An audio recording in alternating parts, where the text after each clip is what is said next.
नमस्कार दोस्तों, अब हम करेंगे PYQ के मिडिवल हिस्ट्री के अगले क्वेश्चन, जो कि आने वाले प्रीलिम्स में भी आ सकते हैं, तो आप इनको ज़रूर देखें। हमारा 61 क्वेश्चन है। निम्न कथनों पर विचार कीजिए। हिंदू देवी देवताओं तथा मुस्लिम संतों की प्रशंसा में रचित गीतों का संग्रह किताब ए नोरस इब्राहिम आदिल शाही द्वितीय द्वारा लिखा गया। दूसरा ऑप्शन, भारत में कव्वाली से जानी जाने वाली संगीत शैली के प्रारंभिक रूप के आरंभक अमीर खुसरो थे। तो उसके बोथ ऑप्शन सही हैं। इब्राहिम आदिल शाह द्वितीय बीजापुर का शासक था और इसने ही गोलकुंडा का निर्माण करवाया, जिसने किताब ए नोरस की रचना की। इसमें से क्वेश्चन निकाल सकते हैं, किताब ए नोरस की रचना किसने की? तो इसका आंसर होगा आदिल शाह द्वितीय द्वारा, जो कि बीजापुर का शासक था। दूसरा कथन भी सही है, जो कव्वाली के पिता के रूप में अमीर खुसरो को ही जाना जाता है। तो इसके दोनों आंसर सही हैं, इनसे अलग क्वेश्चन भी बन सकता है।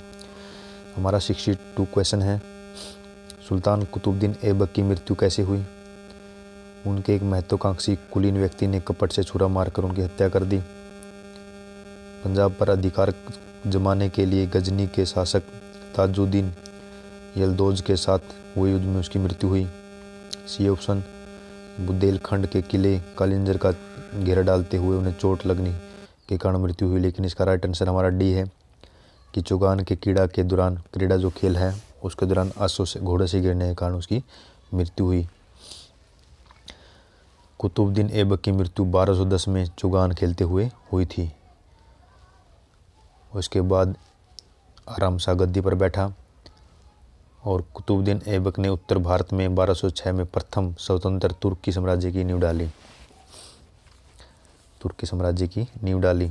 निम्नलिखित में से कौन सा क्रम सही कालानुक्रमिक क्रम को दर्शाता है? शंकराचार्य, रामानुज,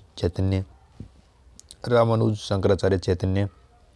मतलब ऑप्शन में तीनों ही नाम है, तो आपको याद रखना है कि शंकराचार्य कब आए, रामानुज कब आए और चैतन्य कब आए। शंकराचार्य 9वीं शताब्दी में आए थे, रामानुज 1017 से 1137 तक और चैतन्य 1486 से 1533 तक। इससे आप आईडी लगा सकते हैं। सबसे पहले शंकराचार्य आए थे 9वीं शताब्दी में, उसके बाद रामानुज आए थे 11वीं शताब्दी में और चैतन्य आए थे 15वीं-16वीं शताब्दी के आसपास। तो हमारा राइट आंसर ए ही होगा। शंकराचार्य 9वीं शताब्दी में, रामानुज का जीवन काल रहा था 1017 से 1137 और चैतन्य का 1486 से 1533 के बीच। हमारा 64वां क्वेश्चन होगा। नरसिंहा सुलू ने संगम वंश का अंत किया। उसने राज सिंहासन छीनकर सुलू वंश का आरंभ किया। बी ऑप्शन, वीर नरसिंहा ने अंतिम सुलू शासक को गद्दी से उतारकर राज सिंहासन छीना। सी ऑप्शन, तीसरा ऑप्शन, वीर सिंहा के उत्तरवर्ती उसके अनुज कृष्णदेव राय थे। और 4 ऑप्शन, कृष्णदेव राय के उत्तरवर्ती उनके अर्ध भाई अच्युत राय थे। तो इनमें से कौन सा कथन सही है? ये फैक्चुअल क्वेश्चन है, आप याद भी रख सकते हो। और इसके सभी चारों ऑप्शन सही हैं। नरसिंहा सुल्लो ने संगम वंश को समाप्त कर राज सिंहासन पर अधिकार कर लिया था और सुल्लो वंश की स्थापना की थी। और नरसिंहा ने अंतिम सुलू शासक को गद्दी से उतारकर तुल्लु वंश की स्थापना की। और वीर सिंह के उत्तरावर्ती कृष्णदेव राय और कृष्णदेव राय के उत्तरावर्ती अच्युत राय थे। तो आपको याद रखना, जो विजयनगर है वहाँ पर संगम, सुल्लू, तुल्लु, संगम के बाद सुल्लू आया, सुल्लू के बाद तुल्लु राजवंश का शासन रहा। ऑप्शन में आ सकता है, क्वेश्चन भी आ सकता है, संगम, सुल्लू और तुल्लु राजवंशों का कालक्रम बताएं। तो आपको याद रखना है संगम पहले, फिर सुल्लू, फिर तुल्लु। तो इसके 4 ऑप्शन सही हैं। हमारा 65 क्वेश्चन है। दिल्ली सल्तनत के तुगलक राजवंश का अंतिम शासक निम्नलिखित में से कौन था? फिरोज शाह तुगलक, गयासुद्दीन तुगलक शाह द्वितीय, नासिर उद दीन मोहम्मद, नसरत शाह। तो इसका राइट आंसर होगा जो तुगलक वंश का अंतिम शासक, सी, नासिर उद दीन मोहम्मद। तुगलक वंश की स्थापना गियासुद्दीन तुगलक ने 1320 में की थी और नसीरुद्दीन मोहम्मद तुगलक वंश का अंतिम शासक था। हमारा 66 क्वेश्चन, अहमदनगर के निजाम शाही वंश का अंत कैसे हुआ? अहमदनगर के निजाम शाही वंश का अंत कैसे हुआ? इसका राइट आंसर है ए, अहमदनगर को मुगल साम्राज्य में मिलाकर हुसैन शाह को आजीवन कारावास दे दिया और जिसके कारण निजाम शाही वंश का अंत हुआ। निजाम वंश के मलिक अहमद ने 1498 में अहमदनगर की स्थापना की थी और शाहजहां ने 1633 में से मुगल साम्राज्य में मिला लिया। हमारा 67वां क्वेश्चन, सिख गुरुओं से संबंधित निम्नलिखित कथनों पर विचार कीजिए। बंदा बहादुर को गुरु तेग बहादुर ने सिखों का सैन्य प्रमुख नियुक्त किया था।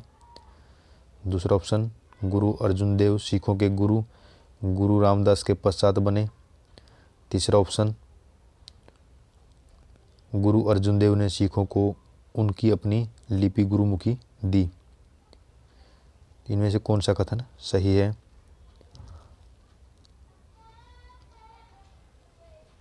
तो इसका पहला ऑप्शन तो वैसे ही गलत होता है, क्योंकि बंदा बहादुर को सैन्य प्रमुख किसने बनाया था? इसको गुरु गोविंद ने बनाया था, न कि गुरु तेग बहादुर ने। तो इसको एलिमिनेट करते तो हमारा ऑप्शन राइट आंसर आ जाता है बी, 2 और 3। तो इसका मतलब पढ़ लेते हैं। दूसरा ऑप्शन क्या है? गुरु अर्जुन देव सिखों के गुरु रामदास के पश्चात बने थे, 5वें गुरु थे और इसको जहांगीर ने मरवा डाला। और जो गुरुमुखी लिपि गुरु अर्जुन देव द्वारा ही लागू बनाई गई थी। तो इसका राइट आंसर है 2 और 3। और बंदा बहादुर को गुरु गोविंद ने सिखों का सेना प्रमुख बनाया था और रामदास के पश्चात ही गुरु अर्जुन देव जिसने गुरुमुखी लिपि की वो सिख गुरु बने। 68वां क्वेश्चन, कौन से वृत्त मंदिर की प्रारंभिक अभिकल्पना तथा निर्माण सूर्यवर्मन के राज्यकाल के दौरान हुए? कौन से वृत्त मंदिर की प्रारंभिक अभिकल्पना और निर्माण सूर्यवर्मन के राज्यकाल के दौरान हुए? श्री मरियम्मन मंदिर, अंकोर वाट मंदिर, बाटू केवज मंदिर, कामख्या मंदिर। तो इसका राइट आंसर है अंकोर वाट मंदिर। अंकोर वाट मंदिर हिंदू देवता विष्णु को समर्पित है। इनका निर्माण सूर्यवर्मन द्वितीय के शासनकाल में हुआ और यह विश्व की सबसे बड़ी धार्मिक इमारत है अंकोर वाट मंदिर। हमारा 69वां क्वेश्चन है, जब राजा वोडियार ने मैसूर की राज्य की स्थापना की तब विजयनगर साम्राज्य का शासक कौन था? ए सदाशिव, बी तिरुमल, सी रंगा द्वितीय, डी वैकेंट द्वितीय। जब राजा वोडियार ने मैसूर राज्य की स्थापना की तब विजयनगर साम्राज्य का शासक कौन था? तो इसका राइट आंसर है वैकेंट द्वितीय। जब इसमें एक क्वेश्चन बनता है मैसूर राज्य की स्थापना किसने की? राजा वोडियार ने। तो उस टाइम विजयनगर का शासक कौन था? वैकेंट द्वितीय।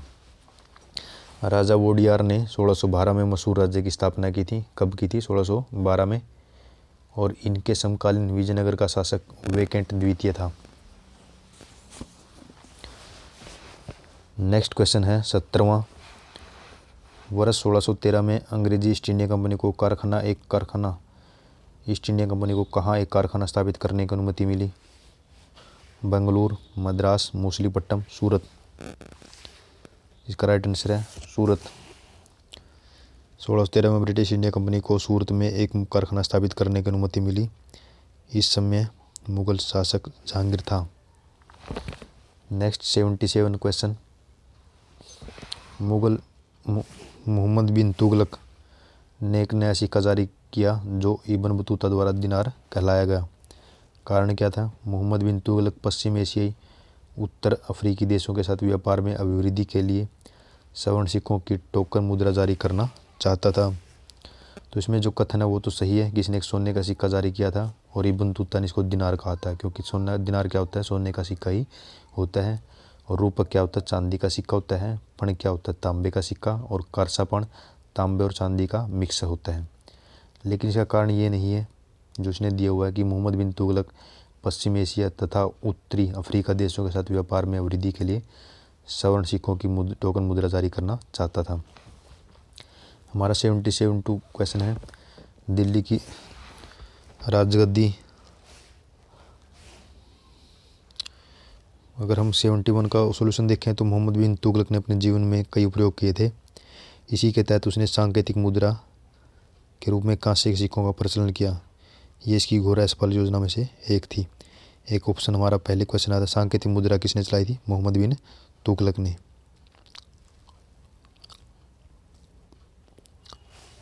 72 क्वेश्चन, दिल्ली की राजगद्दी पर अफगान शासकों के शासन कालों का एक सही काला अनुक्रम क्या है? सिकंदर लोदी, इब्राहिम लोदी, बहल लोदी। सिकंदर लोदी, बहल लोदी, इब्राहिम लोदी। हमको ये तो पता है कि इब्राहिम लोदी लास्ट में आया था, क्योंकि बाबर से पहले इब्राहिम लोदी ही था, तो इसका मतलब लास्ट में इब्राहिम लोदी आएगा, तो इसका बी और सी में से एक आएगा। हमको ये भी पता है कि सबसे पहले बहल लोदी ही आया था, तो इसका मतलब हमारा राइट आंसर तो इसका सी ही बनेगा। तो हमको देखते हैं, बहल लोदी आया था 1451 से 1489 तक, और सिकंदर लोदी आया था उसके बाद 1489 से 1517, और इब्राहिम लोदी 1517 से 1526 तक, जो 1526 के बाद बाबर ने इसको हटाकर, उसको मारकर शासन पर राज किया। क्वेश्चन, भगत तुकाराम कौन से मुगल सम्राट के समकालीन थे?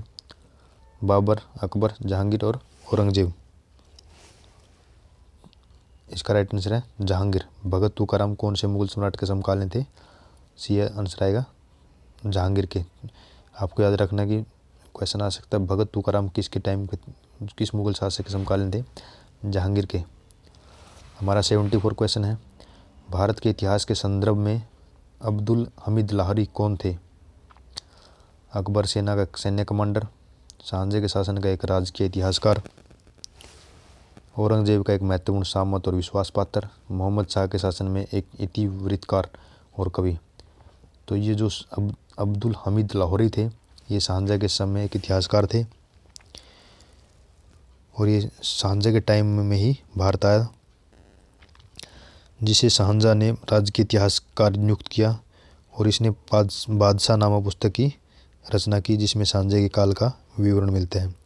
और मैं आपको एक इससे पिछले वाला जो 73वां क्वेश्चन था तुकाराम से रिलेटेड, जो कि जहांगीर के काल का था, इसके बारे में कुछ सोल्यूशन बताता हूँ।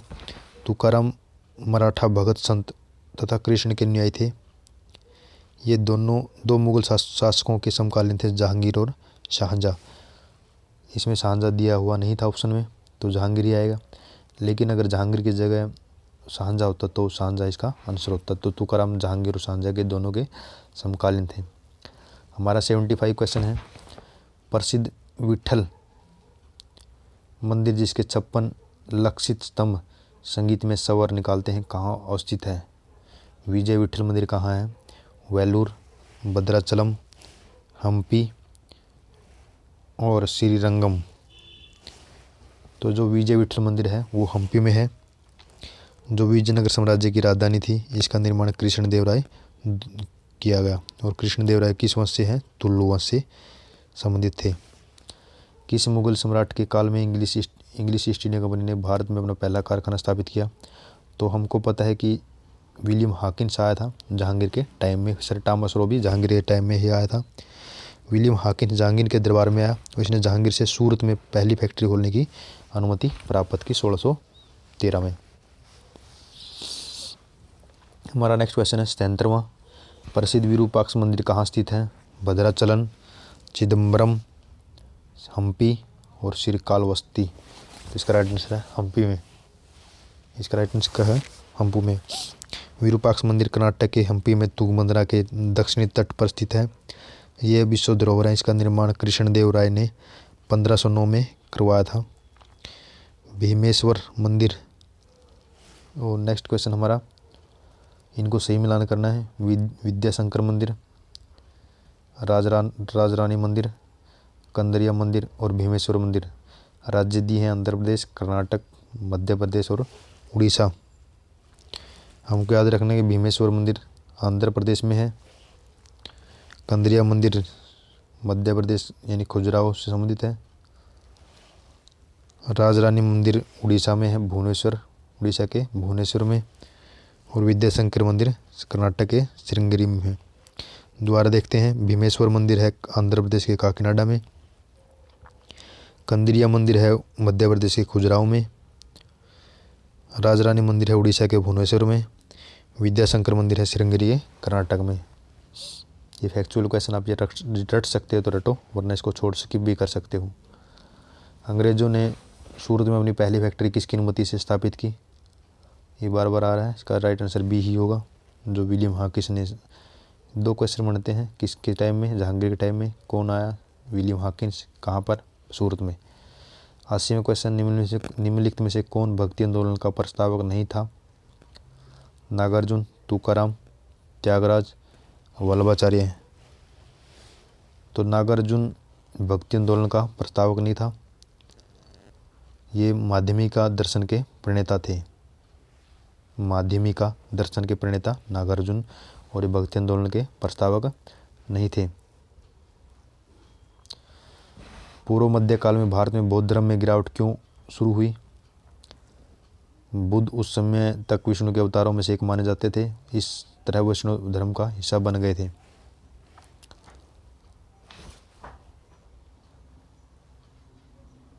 ऑप्शन, मध्य एशिया से जनजातीय हमलावर तथा अंतिम गुप्त राजा के समय लोगों ने हिंदू धर्म अपनाया और बौद्ध धर्म को सताया।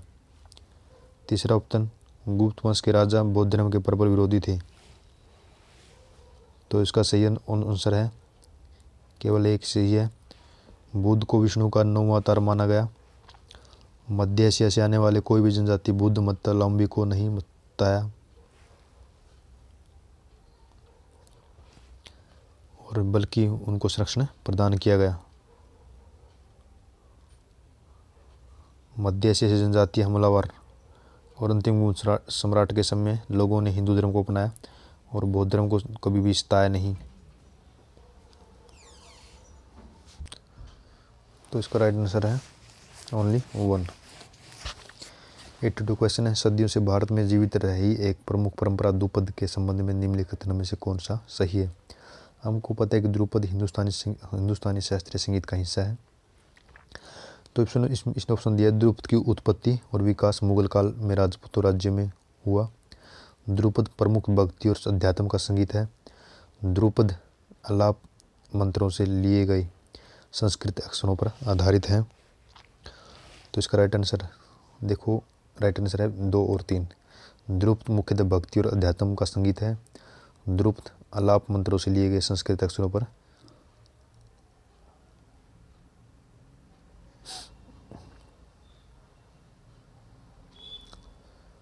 आधारित है। द्रुपद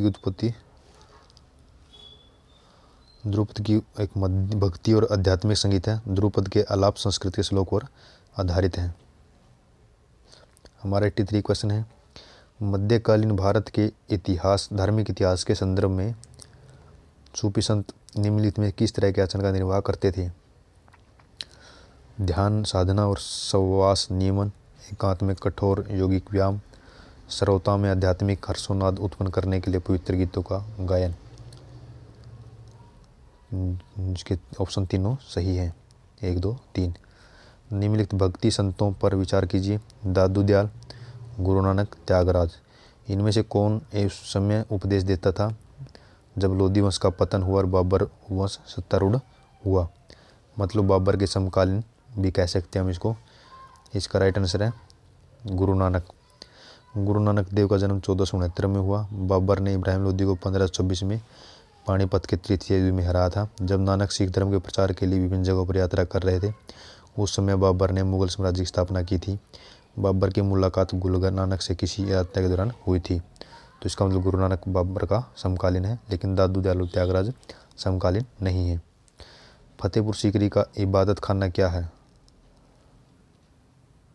राज परिवार के इस्तेमाल के लिए मस्जिद, अकबर का निजी प्रार्थना कक्ष, वह भवन जिसमें विभिन्न धर्मों के विद्वानों के साथ अकबर चर्चा करता था, वह कमरा जिसमें विभिन्न धर्म वाली कुलीन धार्मिक बातों के विचारार्थ जमा होते थे। तो इसका राइट आंसर है सी, वह भवन होता था इबादत खाना जहाँ पर विभिन्न धर्मों के विद्वानों के साथ अकबर चर्चा करता था।